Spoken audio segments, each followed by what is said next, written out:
ფორმატებიც გამოკითხვის, ეს არის 3 წევრის ფორმატი. ჩვენ არაერთხელ შევკრებილ ვართ სხვადასხვა კონფიგურაციით 3 წევრი კომისიის და გამოგვიკითხავს არაერთი პირი. ამიტომ ამ ხრი მუშაობა გაგრძელდება და თითოეულ თქვენგანს ვინცეც უკვე იყო შეთანხმება რომ მოვიწვევთ, აუცილებლად მოგიწვევთ, ან კიდევ მომავალში შევთანხმდებით 5 აგვისტომდე კიდევ დროა. დღეს ჩვენ ნიუ-იორკიდან პირველ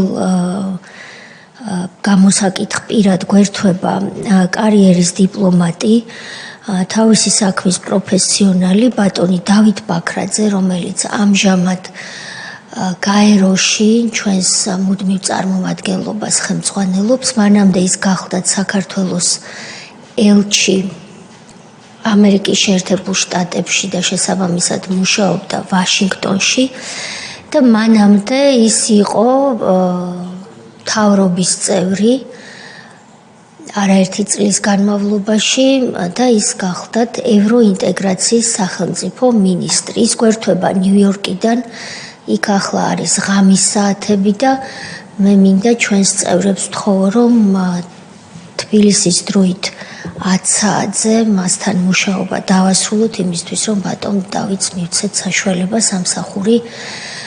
სამსახურის შენობა დატოვოს. ბატონო დავით, მოგესალმებით, შევამოწმოთ ხმა თუ გესმით. ჩვენი ხმა. მოგესალმებით, კარგად ისმის თქვენი ხმა, იმედია ჩემი ხმაც კარგად ისმის ნამდვილად. ბატონო დავით, თქვენ მოგაწოდეს გაფრთხილების ტექსტი და თქვენ მას გაეცანით, გთხოვთ რომ ხელმოწერილი დღის განმავლობაში დაგვიბრუნოთ. გაფრთხილებაში წერია რომ ჩვენი კომისიისთვის განზრახს რო ახსნა განმარტების მოცემა პასუხისთვის თავისარიდება ან კითხვებზე უარი ისჯება სისხლის სამართლის წესით და ეს თქვენ წაკითხული გაქვთ და გაცნობილი ბრძანდებით ამ პირობას. ბატონო დავით, ძალიან დიდი მადლობა რომ შუაღამეზე პრაქტიკულად დაღლილი სამუშაო დღის შემდეგ მოიცალეთ რომ ჩვენთან ერთად იმუშაოთ. ჩვენი მთავარი მიმართულება დღეს თქვენთან შეხვედრის არის იმის გამორკვევა თუ რა ინფორმაციები გაქვთ თქვენ იმასთან დაკავშირებით რომ მუშაობდით რა სახელმწიფო მინისტრად ევროინტეგრაციის დარგში და არაერთი მნიშვნელოვანი ნაბიჯი საქართველოს მთავრობის ფარგლებში ქართული ოცნების დროს თქვენ მიერ გადაიდგა იმისთვის რომ საქართველოს ევროპული გზა, ევროინტეგრაციის გზა წარმატებული ყოფილიყო. შემდეგ ვაშინგტონში ელჩობისას და შესაძლოა ახლაც კი რა ინფორმაციები გაქვთ იმასთან დაკავშირებით რომ ჩვენი ქვეყნის საგარეო პოლიტიკური ინტერესების საზიანოდ არაერთი ქართველი პოლიტიკოსის იქნებოდა საპარლამენტო ოპოზიცია თუ პარლამენტს მიღმა მყოფი პარტიების წევრი ზოგიერთი პოლიტიკოსი დგამდა ისეთ ნაბიჯებს რომელიც არ ჯდება წმინდა პოლიტიკურ დებატში და პირდაპირ აზიანებს სახელმწიფო საგარეო ინტერესს და ქართული ერის მისწრაფებას და არჩევას. 15 წუთის განმავლობაში თუ საკმარისი არ იქნება 20 წუთით თავისუფალი თხრობის რეჟიმში რომ გითხრათ და შემდეგ ჩვენ დაგისვამთ კითხვებს. კეთილი.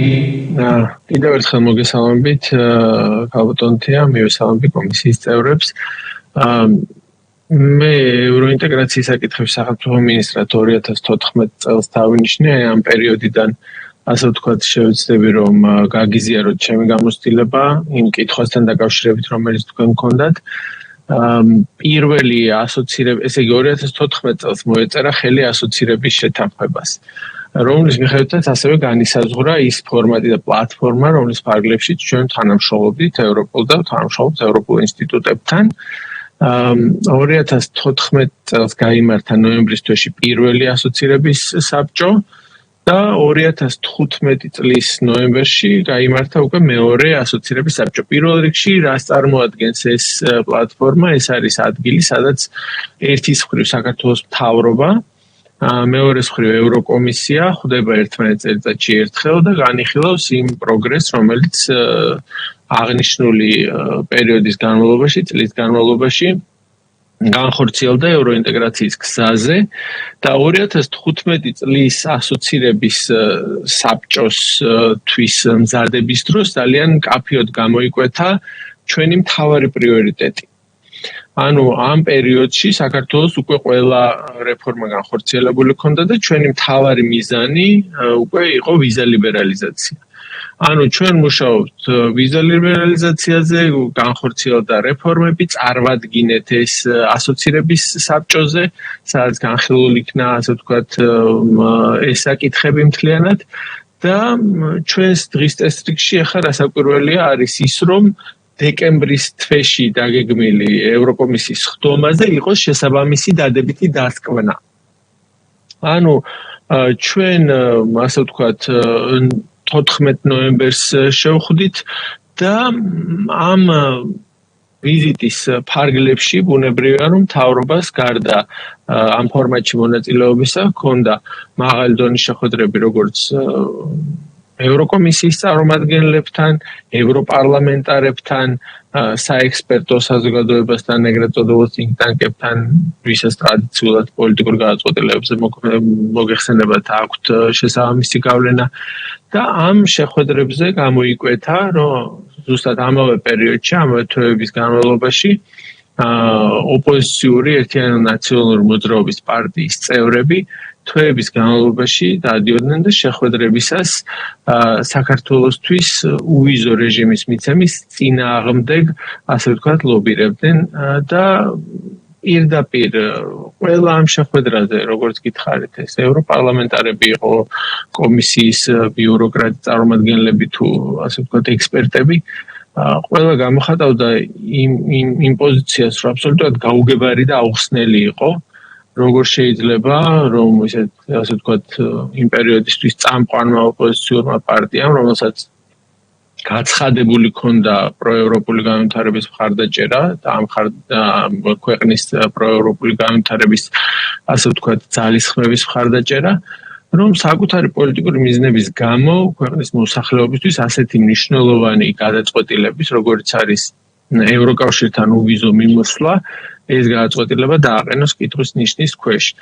პარტიული დაპირისპირება, ასე ვთქვათ, ევროპელი პოლიტიკოსებისთვის, დიპლომატებისთვის სრულიად გასაგებია, ეს ბუნებრივი პროცესია და ოპოზიცია ინსტიტუციური დემოკრატიისთვის ზოგადად, რა თქმა უნდა, გარკვეულწილად ხელისუფლების ნაწილადაც მოიაზრება, რომლის როლიც ასევე მნიშვნელოვანია, ცხადია იმ პროცესებში და იმ განვითარების გზაზე, რომელიც სახელმწიფოსთვის წარმოადგენს პრიორიტეტს და რასაკვირველია, ევროინტეგრაცია ეს ჩვენი მოსახლეობის გეოპოლიტიკური არჩევანია. და პირდაპირ ვერ მალავდნენ, ასე ვთქვათ, გაკვირვებას, აღშფოთებას ამ საკითხთან დაკავშირებით, რომ ხელისუფლებისთვის ბრძოლა, ანუ მათ ოპონენტებთან ბრძოლა, გადაიქცა გარკვეულწილად სახელმწიფოსთან და საკუთარ ხალხთან ბრძოლად. ბატონო დავით. ბატონ ალუდას უნდა რომ ჩაგეკითხოთ, რომ დრო მოვიგოთ.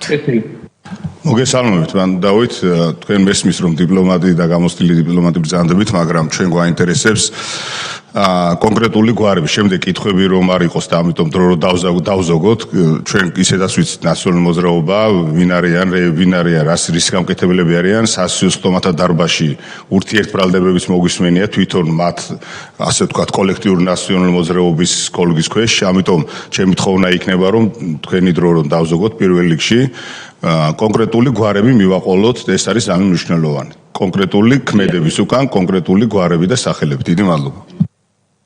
კი ბატონო.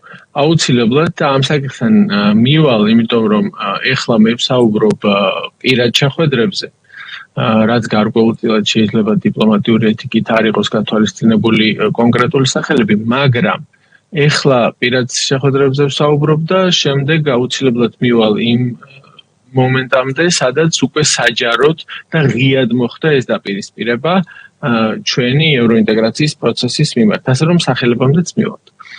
ანუ უფრო, ასე ვთქვათ, კონკრეტულად რო ვთქვათ, ამ შემთხვევაში არგუმენტი, უფრო სწორედ წინაპირობა ნაციონალური მოძრაობის მხრიდან, რაც ჩვენთვის გახდა ცნობილი იყო, ის რომ ეს პროცესი უნდა გადაიდოს არჩევნების შემდგომ, არჩევნები 1 წლის შემდეგ უნდა ყოფილიყო. მიუხედავად ამისა, მიუხედავად ამ ძალისხმევისა, 18 დეკემბერს ევროკომისია დებს დასკვნას, რომელშიც აცხადებს, რომ საქართველოს და მისმა ხელისუფლებამ სრულად დააკმაყოფილა ყველა წინაპირობა კრიტერიუმი, რომელიც არსებობს ვიზა ლიბერალიზაციისთვის. ეს იყო ძალიან ცხადი და ერთმნიშვნელოვანი დასკვნა, რომელიც იყო ასევე უპირობო, ანუ არ იყო გათვალისწინებული რაიმე პირობა ევროკომისიის მხრიდან, რაც საჭირო იქნებოდა ამ პროცესის ბოლომდე მისაყვანად. ანუ სრული მზაობა ამ თვალსაზრისით ევროკომისიის მხრიდან, რომელიც ევროპის მხრიდან ერთ-ერთი რგოლია ამ პროცესში, მიღებული იქნა 18 დეკემბერს, მაგრამ მალევე უკვე იკვეთება პოლიტიკური ხელისშემშლელი ფაქტორები და უფრო ცხადი და საჯარო ხდება ეს პროცესი და ამ პროცესთან დაპირისპირება, რადგანაც ნაციონალური მოძრაობის პარტნიორი პარტიის, ევროპის სახალხო პარტიის ხელმძღვანელი ჯოზეფ დაული, ეს ხდება უკვე 2016 წლის მარტის თვეში, აცხადებს, რომ მიუხედავად იმისა, რომ ეს პარტია მხარს უჭერს საქართველოსთან ასე ვთქვათ, ვიზა ლიბერალიზაციას, საქართველოს მოსახლეობისთვის უვიზო მიმოსვლას, ეს პროცესი უნდა გადაიდოს. ეს ხდება ეს ვიზიტი, ანუ ამ განცხადების შემდგომ უკვე დაულის ვიზიტი შედგა 30 მარტს.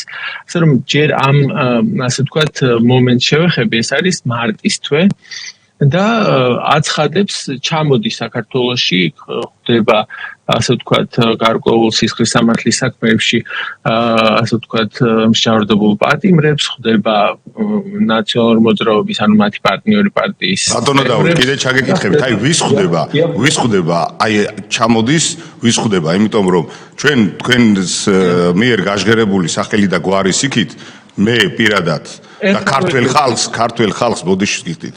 ქართველ ხალხს არა ბატონი დოული თუ ან სხვა ვინმე გვაინტერესებს, არამედ გვაინტერესებს ის, ვისაც გულიჟივეში ჯერ კიდევ აქვს ფორმალურად საქართველოს პასპორტი. ეს არის ჩვენი ფოკუსის ძირითადი საგანი. ხვდებით ხომ? ანუ ვის ხვდება აი აქ რო ჩამოვძან და სახელი და გვარები, ეს მაინც რო გითხრათ.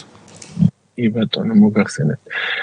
ესე იგი, პირველ რიგში ამ პერიოდისთვის მსჯავრდებულებს ხდება, ეს იყო პერიოდისთვის, ვისაც ის ვიზიტის დროს შეხვდა, იყო მერაბიშვილი, ახალაია, უგულავა და ასევე გაიმართა შეხვედრა ნაციონალურ მოძრაობაში. ამასთან დაკავშირებით მე საჯაროთაც იქნება ეს ინფორმაცია თუ კონკრეტულად სახელებით ვის შეხვდა, მაგრამ ის რა გავლენა მოახდინა და ის ასე ვთქვათ ნაციონალური მოძრაობის წევრები, ვინც საჯაროდ შემდგომ დაუპირისპირდნენ ამ პროცესს, ამ სახელებამდე მივალ აუცილებლად, უბრალოდ გავყვეთ ამ პროცესს, რომ ასე ვთქვათ არ დაიკარგოს მნიშვნელოვანი, რომ მიუხედავად რბილი კრიტიკისა, რომელიც ასე ვთქვათ ამ პერიოდში ამ განცხადების საპირისპიროდ ასე ვთქვათ გამოითქვა ხელისუფლების მხრიდან, ის ჩამოვიდა და კიდევ ერთხელ გააცხადა, რომ თქვენ მიიღებთ უვიზო მიმოსვლას, მაგრამ ეს პროცესი გადაიდება. ვციტირებ მის ნათქვამს.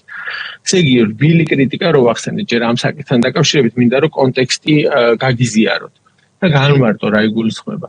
ანუ ეს არის პერიოდი, როდესაც ასე ვთქვათ, სასტორის სპინაზე დევს ჩვენი ხალხისთვის უვიზო მიმოსვლის უზრუნველყოფა ევროკავშირში. ანუ გადაწყვეტილების ერთ-ერთი ნაწილი, როგორც კი კომისიის გადაწყვეტილების მიღმა გადის ევროპარლამენტს, ანუ პოლიტიკოსებზე. და ჩანს, რომ ამ დროს ამ განცხადების უკან დგას მათი პარტნიორი პარტიის მხარდაჭერის სურვილი, რომ ეს ძალისხმევა, რომელიც მთავრობას ჰქონდა, არ გადაითარგმნოს შედეგში და ეს არ აისახოს, ასე ვთქვათ, მმართველი პარტიის გაძლიერებაში. ამ დროს, ასე ვთქვათ, ხდება ის, რომ განცხადებასთან დაკავშირებით, რომ უვიზო მიმოსვლის უზრუნველყოფა, ასე ვთქვათ, უკავშირდება გარკვეულ პირობებს. ჩვენ კრიტიკის ნაწილში მოგვიწია დანის პირზე გავლა. იმიტომ რომ ერთის მხრივ თან ამ განცხადებას ასე ვთქვათ ვაკრიტიკებდით, მაგრამ მეორეს მხრივ არ უნდა დაგვეზიანებინა ურთიერთობა ევროპის ერთ-ერთ უმსხვილეს სახალხო პარტიასთან. რადგანაც ეს მერე აისახებოდა მოსახლეობისთვის უვიზო მიმოსვლის პერსპექტივაში. ანუ პოლიტიკური ფაქტორი ამოქმედდა და ამ ვიზიტიდან ორ კვირაში იგეგმება ძალიან მნიშვნელოვანი ასოცირების კომიტეტის შეხვედრა. და აი აქ უკვე საჯაროდ ჩნდება მათ შორის ნაციონალური მოძრაობის წევრების განცხადებები და გადაწყვეტილებები ამ პროცესის საწინააღმდეგოდ.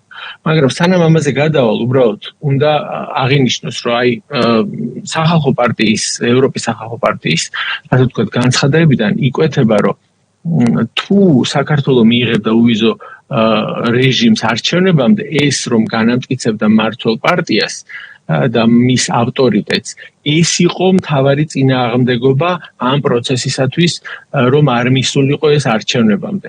ანუ ოცნებასთან, როგორც არჩეულ ხელისუფლებასთან დაპირისპირებაში ინსტრუმენტად იქნა გამოყენებული ქვეყნის და მოსახლეობის გეოსტრატეგიული მისწრაფებები.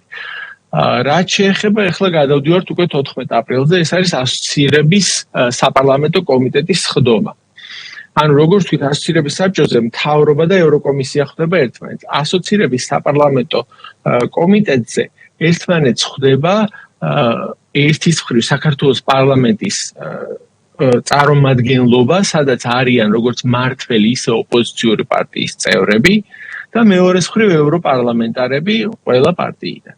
ანუ იმართება 14 აპრილს შეხვედრა, სადაც ბოდიში რომელი წელია რომ დააზუსტოთ? 2016 წლის 14 აპრილს. ანუ დეკემბერში, 15 წლის დეკემბერს ევროკომისიამ უკვე თქვა, რომ პირობები აღარ არსებობს იმისთვის, რომ საქართველოს ეთქვას უარი უვიზო მიმოსვლაზე. ამის შემდგომ საპარლამენტო განზომილებამაც უნდა მიიღოს მსგავსი გადაწყვეტილება და ეს საბოლოო ჯამში გადავიდეს ევროპის საბჭოსთან, რომელიც ასე ვთქვათ, ბეჭედს დაასვამს ამ გადაწყვეტილებას. და ეხლა გადავდივართ უკვე საპარლამენტო განზომილებაში ამ პროცესის და ქალბატონ თიას ემახსოვრება, იმიტომ რომ იქ მომხსენებლებად ვიყავით იუსტიციის მინისტრი, იყო საგარეო საქმეთა მინისტრის პირველი მოადგილე და რეინტეგრაციის და ევროინტეგრაციის სახელმწიფო მინისტრები ვიყავით. სადაც ეს პროგრესი გავაცანეთ, განიხილეს ევროკომისიის ეს გადაწყვეტილება და ამის შემდგომ გაიმართა დისკუსია, დებატები და მიიღება გადაწყვეტილება, რეკომენდაცია, რომ საქართველოს მიიღოს უვიზო მიმოსვლა ევროპასთან და ამ რეკომენდაციას, ამ დებატების დროს კენჭისყრისას მხარი არ დაუჭირა ერთიანი ნაციონალური მოძრაობის წევრებმა. აქ წარმოდგენილი იყვნენ ორი წევრით, გიორგი კანდელაკი და ტარიელ ლონდარიძე, ასევე არ დაუჭირა მხარი ევროპის სახალხო პარტიის რამდენიმე წევრმა, სარიუშ ვოლსკი მახსოვს ნამდვილად, ალდეს რამდენიმე წევრმა. ანუ ის, რაც 2015 წლის ნოემბერში პირად შეხვედრებში დააფიქსირეს ევროკომისიის თუ ევროპარლამენტის წარმომადგენლებმა, რომ ნაციონალური მოძრაობის წევრები სხვადასხვა, ასე ვთქვათ, შეხვედრების დროს ამას ლობირებდნენ, ეს უკვე საჯაროდ გადაწყვეტილების დონეზე არ დაუჭირა მხარი ამას ერთიანი ნაციონალური მოძრაობა. ამ დროს გარდა მათ გარდა ანუ ბატონო დავით, კაფიოდ რო თქვა, მათ არ დაუჭირეს ქვეყნისთვის უვიზო მიმოსვლას, რომ ქართველმა ხალხმა უპირობო მიღებას ხარი არ დაუჭირა ნაციონალურმა მოძრაობამ და კონკრეტულად ნაციონალური მოძრაობა თქვენ ამბობთ, რომ წარმოდგენილი იყო იმ პერიოდში გიორგი კანდელაკით და ტარიელ ლონდარიძით. ასე გავიგეთ? მადლობა. ესე იგი, მათი მხრიდან ამ შეხვედრისას გაჟღერდა გარკვეული წინაპირობები. კერძოდ, ევროპის სახალხო პარტიამ დაასახელა, რომ მათ ინტერესში იყო, რომ ეს გადაწყვეტილება გადადებულიყო არჩევნების შემდგომ, ხოლო ნაციონალური მოძრაობის წევრების მიერ გაჟღერდა რამდენიმე წინაპირობა, რომელიც ცვლილების სახით სურდათ, რომ ამ რეკომენდაციაში შესულიყო როგორც წინაპირობა, ეს იყო ერთი რუსთავიორის საქმე, ანუ კანონიერი მფლობელის მიერ რუსთავიორის საკუთრებაზე უფლებისთვის სასამართლო ბრძოლა, რომ შეწყვეტილიყო. ანუ როგორც მერე საქართველოს სასამართლოებში და სტრასბურგის სასამართლოს მიერ დადგინდა, ნაძარცვის ძარცველის ხელში დატოვება უნდათ რომ ყოფილიყო წინაპირობა უვიზო რეჟიმის მიღებისთვის საქართველოს მოსახლეობისთვის და მეორე ეს იყო საკითხის გადადება არჩევნების შემდგომ. ანუ საქართველოს მოსახლეობის გეოსტრატეგიული არჩევანის შეფერხება მაშინაც იყო ოცნებაზე ზემოქმედების იარაღი, ანუ მართლ გუნდზე და მართლ გუნდთან ბრძოლაში, შიდა პოლიტიკურ ბრძოლაში აზიანებდნენ სახელმწიფო ინტერესებს.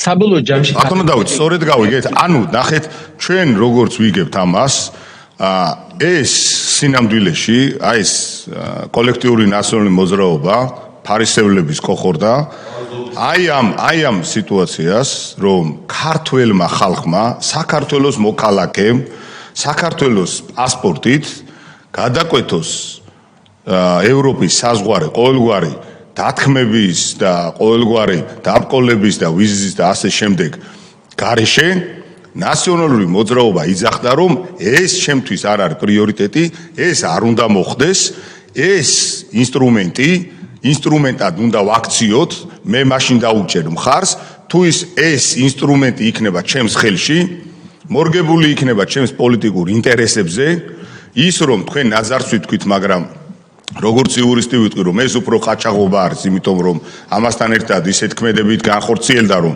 აი ამას დღისით მზისით იძახდნენ, ანუ ყაჩაღს დაუტოვოთ ნაყაჩაღარი ინსტრუმენტი, რომელიც ტელევიზიის სახით იქნებოდა, რომ პროპაგანდა გაავრცელებინათ და მეორე არჩევნებთან დაკავშირებით ქონოდათ ბერკეტი. ის კი არ აინტერესებდათ, რომ ქართველ ხალხს ევლოთ, უვიზოთ, არამედ ინსტრუმენტი ყოფილიყო მათთვის. ასე არის, ხომ ასეა? თუ როგორმე სხვა რამე ხო არ არის აქ და ჩვენ სხვანაირი აღქმა დაგვრჩა თქვენი განცხადებიდან, ბატონ დავით. არა, ზუსტად ასეა. დიდი მადლობა. ანუ უვიზო მიმოსვლის მისაღებად მოითხოვეს წინაპირობები, რაც უკავშირდებოდა რუსთავიორის საკითხს, უკავშირდებოდა არჩევნებამდე გადატანას და ამის არ გათვალისწინების შესაბამისად, ანუ უპირობოდ დროულად უვიზო მიმოსვლის მიღებისთვის რეკომენდაციას არ დაუჭირეს ამის გამო მხარი, რომ ეს არ იყო გათვალისწინებული. ამის შემდგომ გავაგრძელო, როგორც თუ სხვა კითხვა არ არის. დიახ, გააგრძელეთ ბატონო დავით და აღარ შეგაწყვეტინებთ. დავასრულებ, არ არის პრობლემა, ამ ნაწილს დავასრულებ, რომ ესე იგი მიუხედავად ამ ცდილობისა გადაწყვეტილება უბრალო უმრავლესობით მაინც იქნა მიღებული, რომ და დაუჭირა, ასე ვთქვათ, ასოცირების კომიტეტმა მხარი რეკომენდაციას, რომ უვიზო მიმოსვლა ყოველგვარი პირობის გარეშე ყოფილიყო უზრუნველყოფილი საქართველოს მოქალაქეებისთვის. დიდი მადლობა. აქვე უნდა აღვნიშნოთ, რომ საქართველოს მთავრობიდან თქვენ გიდასტურებთ, რომ ასე იყო, მე და თქვენ ვიყავით დელეგაციაში, ასევე იყო საგარეო საქმეთა მინისტრის მოადგილე.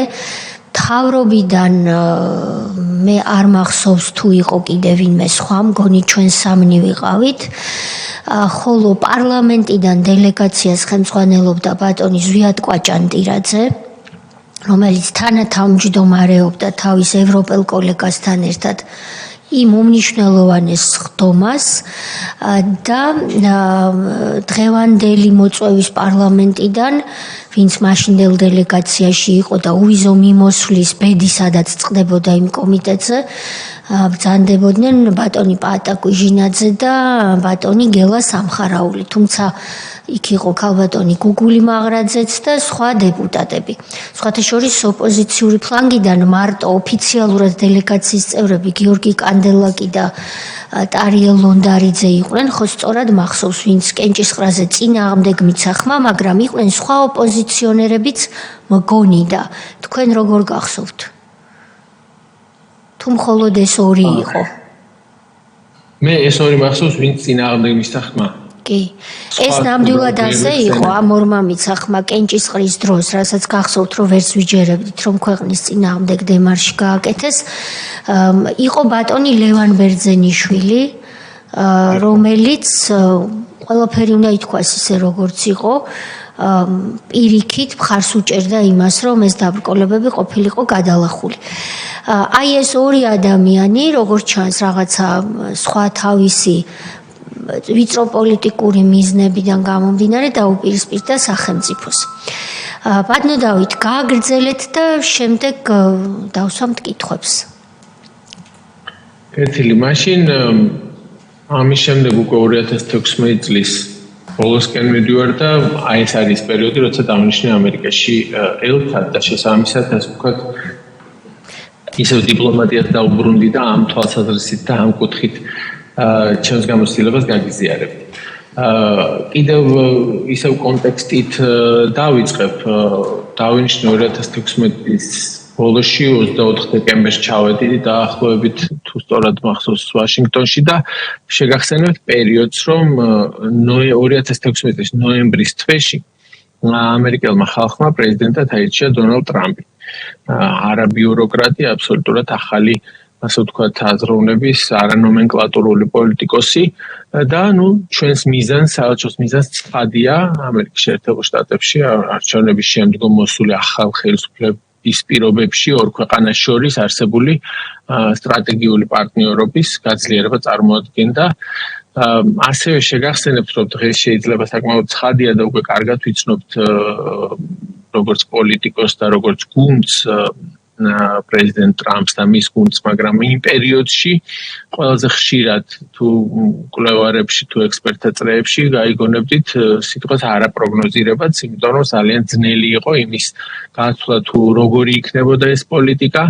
შესაბამისად ძალიან მნიშვნელოვანი იყო ჩვენთვის, რომ ამ დროს ერთიანი მტკიცე პოზიციონირება გქონოდა ვაშინგტონში, იმიტომ რომ ძალიან არაპროგნოზირებადი იყო დრო და პირობები. ასე ვთქვათ, დაიწყო იმით, რომ რამდენიმე თვეში ვიცე-პრეზიდენტი ჩამოვიდა საქართველოში და მტკიცე გზავნილები, ასე ვთქვათ, მხარდაჭერის ჩამოიტანა და როცა მთელი სახელმწიფო აპარატი საგარეო საქმეთა სამინისტროს საელჩო ცხადია მუშაობდით ამ ურთულო ურთიერთობების გამტკიცებაზე, პოლიტიკური მხარდაჭერის უზრუნველყოფაზე, იმიტომ რომ ასე ვთქვათ, ცხადია სტრატეგიულ პარტნიორზეა საუბარი, ამერიკულ ბაზარზე, ასე ვთქვათ, ჩვენი ექსპორტის გაძლიერებაზე თუ ტარიფის მაშინაც 25%-იანი ტარიფი იყო ქართულ ფოლადზე და ლითონის პროდუქციაზე და იმის შემცირებაზე და ასე ვთქვათ, ბევრი თავისუფალი ვაჭრობის პერსპექტივები და ასე შემდეგ. ამ დროს რაზეც ჩვენი ძალისხმევა იხარჯებოდა, ამ დროს ასევე ჩვენი რესურსის, დროის, ძალისხმევის ნაწილი ეთმობოდა პოლიტიკურ ელიტებში, ამერიკის პოლიტიკურ ელიტებში შექმნილი არასწორი აღქმების განეიტრალებას, დეზინფორმაციასთან ბრძოლას და სწორი და ობიექტური წარმოდგენის შექმნას და ამის მიტანას, იმიტომ რომ წლიდან წლამდე, ასე ვთქვათ, სხვადასხვა საშუალებებით გარდა შეხვედრებისა, ასე ვთქვათ, განსაკუთრებით მინდა გამოვყო ლობისტური საქმიანობებით, ნაციონალურ მოძრაობის წარმომადგენლებს მიქონდათ რადიკალურად განსხვავებული პოზიციები ქვეყანაში მიმდინარე მოვლენებთან დაკავშირებით და ჩვენ ამასთან დაპირისპირება გვიწევდა.